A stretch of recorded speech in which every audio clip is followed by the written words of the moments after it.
یہ درقا بنت عبداللہ بن حارث بن اویم انصاریہ تھی۔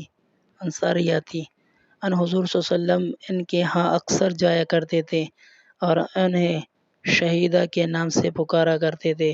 جنگ بدر کے موقع پر انہوں نے ان حضور صلی اللہ علیہ وسلم سے عرض کیا تھا، یا رسول اللہ صلی اللہ علیہ وسلم، مجھے جنگ میں شمولیت کی اجازت دیجیے، میں زخمیوں کا علاج کروں گی، شاید اللہ تعالیٰ مجھے بھی شہادت کا درجہ عطا فرما دے۔ ان حضور صلی اللہ علیہ وسلم نے ارشاد فرمایا، اللہ تعالیٰ تجھے شہادت عطا فرما دے گا تو اپنے گھر میں آرام سے بیٹھا رہ، تو شہیدہ ہے۔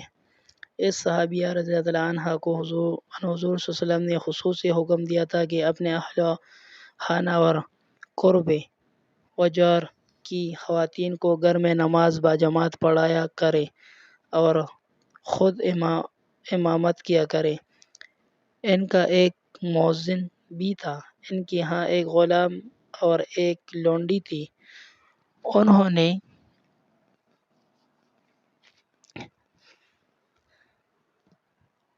کہہ رکھا تھا کہ میری وفات کے بعد تم آزاد ہو۔ ان دونوں نے سازش کر کے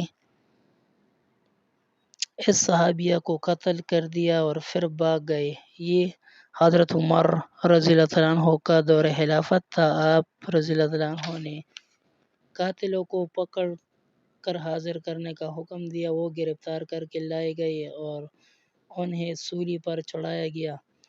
مدینہ میں یہ پہلی پھانسی تھی۔ حضرت عمر رضی اللہ عنہ نے ورقہ کی شہادت پر کہا، ان حضور صلی اللہ علیہ وسلم نے سچ فرمایا تھا۔